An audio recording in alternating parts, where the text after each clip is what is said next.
လမ်းခွဲရတဲ့နေ့မှာကျမစုကူးလာခဲ့တာဈေးပန်းတစ်ပွင့်လေးပါအိမ်တော်ထင်းအိုကြီးကကျမကိုနှောင်ပြောင်ပြီးလမ်းပိတ်ရက်လိုက်တဲ့တခင်မခဏရက်ပါအောင်စစ်သူကြီးကတခင်မကိုရှာဖွေစစ်ဆေးဖို့အမိန့်ပေးထားပါတယ်ကျမလည်းအဲ့ဒီပန်းပွင့်လေးကိုသပင်ကြားထဲထိုးဆိုင်လိုက်ပြီးမလိုပါဘူးမင်းဘာမှပြောစရာမလိုတော့ဘူးသူကျမကိုဘယ်တော့မှပြန်မရှာလာစေနဲ့လို့သူ့ကိုသွားပြောလိုက်ပါလို့ပြန်ပြောခဲ့တယ်15ရက်ကြာပြီးတဲ့နောက်စစ်သူကြီးအိမ်တော်ကနေသတင်းတစ်ခုထွက်ပေါ်လာခဲ့တယ်စစ်သူကြီးအစိမ့်မိနေပြီးတဲ့နာမည်ကြီးဆရာဝန်တွေအကုန်လုံးကိုပင့်ဖိတ်ပြီးကုသခိုင်းပေမဲ့ဘယ်သူမှမတက်နိုင်ကြဘ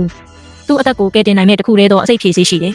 ်အဲ့ဒီအစိတ်ဖြေဆေးကတော့အခုလောလောဆယ်ကျမစီမှာရှိနေတဲ့ဇီးပန်းပွင့်မှာပဲအိမ်တော်တွေကဇီးပင်တွေကိုလွန်ခဲ့တဲ့3နှစ်ကကျမကိုယ်တိုင်စိုက်ပျိုးပြုစုခဲ့တာပါကျမလက်ထက်တုန်းကခြံဝင်းထဲမှာအပင်ပေါင်း69ပင်စိုက်ခဲ့တယ်သူကအဲ့ဒါကိုရနံ့ပြင်းလုံးနေဆိုပြီးရှုဝင်ချင်းရဲ့အဆောင်စီတန်တန်မတ်မတ်သွားခဲ့တယ်သူ့ရဲ့ချစ်လာစွာသောအချစ်တော်မလေးကရှုဝင်ချင်းအဆောင်ကခန္ဓာကိုယ်အားနေတာမို့အဲ့ဒီလိုပြင်းထန်တဲ့ရနံ့ကိုမခံနိုင်ဘူးလို့ပြောခဲ့ပေမဲ့ရှုဝင်ချင်းရဲ့ခြံဝင်းထဲမှာတော့ပန်းတွေကနေရာအနှံ့ပွင့်ဝင်နေခဲ့တာပဲအဆုံးသတ်မှာတော့သူကကျမကိုပဲမုန်းတီးခဲ့တာပါဒီ3နှစ်အတွင်းမှာဇီးပင်တွေ3ချိန်တိုင်းပွင့်တာကိုကျမမြင်ခဲ့ရပြီးပန်းပွင့်တဲ့အချိန်တိုင်းမှာသူကရှုဝင်ချင်းရဲ့အဆောင်စီကိုပဲသွားခဲ့တယ်ညှော်လင်းချက်တွေအချိန်ချင်းပျက်စီးခဲ့ရလို့ကျမရဲ့နှလုံးသားဟာတဖြည်းဖြည်းနဲ့ရေခဲလိုအေးဆက်ခဲ့ရတယ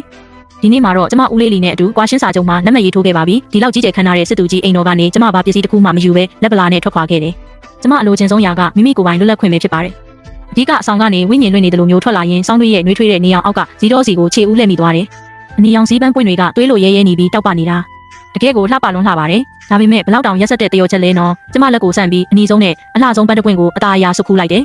3နှစ်အတွင်းမှာကျမသူတို့ကိုပထမဆုံးအကြိမ်ကင်တွေထိတွေ့ပူးခြင်းဖြစ်ပြီးထွက်ခွာဖို့ပြင်ဆင်လိုက်တယ်။ပေါင်းသိမ်းရခတ်တဲ့မျက်နှာပေးနဲ့အိမ်တော်ထင်းအိုကြီးစွတ်ခန့်ဟာအစီကံအချို့နဲ့အတူကျမရဲ့လမ်းကိုပိတ်ရက်လိုက်တယ်။တခင်မခဏရက်ပါအောင်သူ့အတန်မှာလေးစားမှုအရေးအယောင်ဆိုးစင်းမြမပါရှိပဲကျင်းနဲ့အားရနေတဲ့လေတံမျိုးဆွတ်နေတယ်။ကျမသူ့အကြောင်းကောင်းကောင်းသိတာပေါ့။သူကရှုဝင်ချင်းရဲ့မျိုးတော်ဆက်သူလေးကျမသူ့ကိုတင်းငင်အေးဆက်တဲ့အကြီးနဲ့ကြည့်ပြီးဘာကိစ္စလဲလို့မေးလိုက်တယ်။စက်ခန့်ကဟန်ဆောင်မှန်ဆောင်ပြုံးလိုက်ပြီးစစ်သူကြီးကအမိန့်ပေးထားပါတယ်။တခင်မမထွက်ခွာခင်မှာတခင်မကိုရှာဖွေစစ်ဆေးရပါမယ်လို့ပြောတယ်။အဲ့ဒီစကားလုံးတွေရှာဖွေစစ်ဆေးရမယ်တဲ့အဲ့ဓာတွေကကျမရဲ့နားစီကိုထိုးဖောက်သွားတဲ့အစိတ်လူများနှစင်းလိုပါပဲဘလောက်တောင်ကြီးမားတဲ့အဆက်ခွဲမှုလဲသူတို့ကကျမအိမ်တော်တွေကရွှေငွေရတနာတွေကိုခိုးယူသွားမှစိုးရိမ်နေကြတ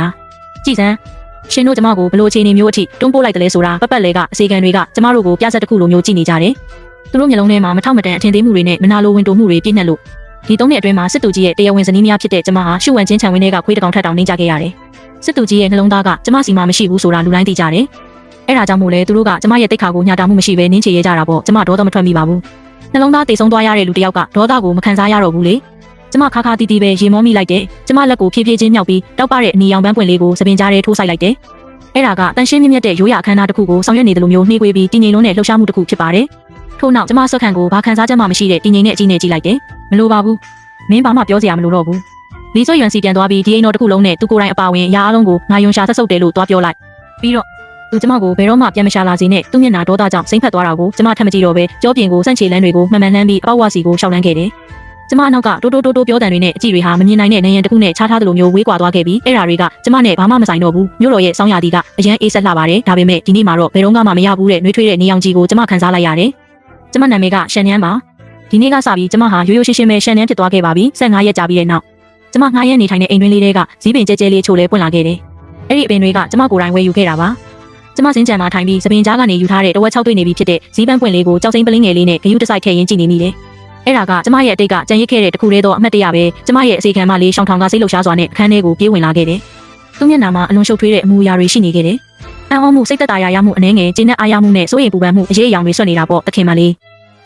းကျမမောကြည့်လိုက်တယ်ဘာဖြစ်လို့လဲသူ့မှာအမောတကောနဲ့ပြတလဲဖြစ်နေရှာတယ်။စစ်သူကြီးအိမ်တော်မှာတခုခုဖြစ်လို့လားကျမကြောက်စိမ့်ပလင်းလေးကိုကင်ထားတဲ့လက်ကိုစက္ကန့်ပိုင်းလောက်ရက်လိုက်မိပေမဲ့ပြီးတော့မှလှုပ်ရှားရှိတာကိုဆက်လုပ်နေလိုက်တယ်အဲ့ဒါငါနဲ့မဆိုင်တော့ပါဘူးမဟုတ်ဘူးတခင်မလေးတမျိုးလုံးမှာဒါပဲပြောနေကြတာစစ်သူကြီးလီကျိုးရွံအစိမ့်မိနေပြီးတဲ့အစိမ့်ဆိုတဲ့စကားလုံးကြောင့်ကျမလှုပ်ရှားမှုတွေရပ်တန့်သွားရတယ်လီကျိုးရွံကတိုင်းပညာမှာအလွန်ကျွမ်းကျင်တဲ့သူလေသူ့မှာနေရာအနှံ့အဆောင်ရှောက်တွေလည်းရှိတာပဲဘသူကသူ့ကိုအစိတ်ခက်ရဲမှလဲသူတို့ပြောတာတော့မြို့တော်ကနာမည်ကြီးဆရာဝန်တွေအကုန်လုံးနန်းတွင်သမားတော်တွေကိုပါပိတ်ထားတာတဲ့ဒါပေမဲ့သူတို့လည်းမတက်နိုင်ကြဘူးအဲ့ဒါကတကယ်ကိုရှားပါတဲ့အစိမ့်မျိုးဖြစ်ပြီးလူရဲ့သက်ဆောင်အားအင်တွေကိုတဖြည်းဖြည်းချင်းလောင်မြိုက်စေတာတဲ့သူတေချာပေါက်9ရက်အတွင်းသေဆုံးလိမ့်မယ်လို့ပြောကြတယ်ကျမဘာခံစားချက်မှမရှိပဲတိတ်တဆိတ်ပဲနားထောင်နေမိတယ်ဒါကဝိလေတာပဲလေဒါပေမဲ့သမားတော်တွေကအတော်လေးစူးစမ်းပြီးတဲ့နောက်ဆုံးမှာတော့ကုသနိုင်မဲ့နီလန်းကိုရှာတွေ့သွားကြတယ်သူတို့ပြောတာကဒီမိုးမြေအောက်မှာသူ့အသက်ကိုကယ်တင်နိုင်မဲ့တခုတည်းသောအစိတ်ဖြေစီရှိတယ်တဲ့ကျမကြောက်စိမ့်ပလင်းရဲ့အဖုံးကိုပိတ်ပြီးအခန်းထဲပြန်ဝင်ဖို့ထားရက်လိုက်တယ်ကျမအဲ့ဒီအကြောင်းအရာတွေကိုလစ်လျူရှုထားလိုက်လို့ရပေမဲ့ရှောင်းထောင်ကကျမရဲ့အင်ဂျီလက်ကိုတင်းတင်းကြပ်ကြပ်ဆွဲကင်ထားခဲ့တယ်တခင်မလေးအဲ့ဒီအစိတ်ဖြေစီကလွန်ခဲ့တဲ့3နှစ်ကတခင်မလေးကိုယ်တိုင်ပြုစုပြောထောင်ခဲ့တဲ့အနီရောင်စည်းပန်းရဲ့ဝစ်ဆန်တွေဖြစ်နေလို့ပါနန်းတွင်သမားတော်ကအဲ့ဒီပန်းကတက်တန်း3နှစ်ထက်မနည်းရှိရမယ်လို့ပြောပါတယ်ပြီးတော့အလက်ဆက်ဆုံးပန်းပွင့်ကိုဆေးဖော်ဆက်ပြီးတောက်ရမယ်တဲ့ဒါပေမဲ့ရှောင်းထောင်ကကျမကိုထိတ်လန့်တုန်လှုပ်စွာနဲ့ကြည့်လိုက်ပြီးဒါပေမဲ့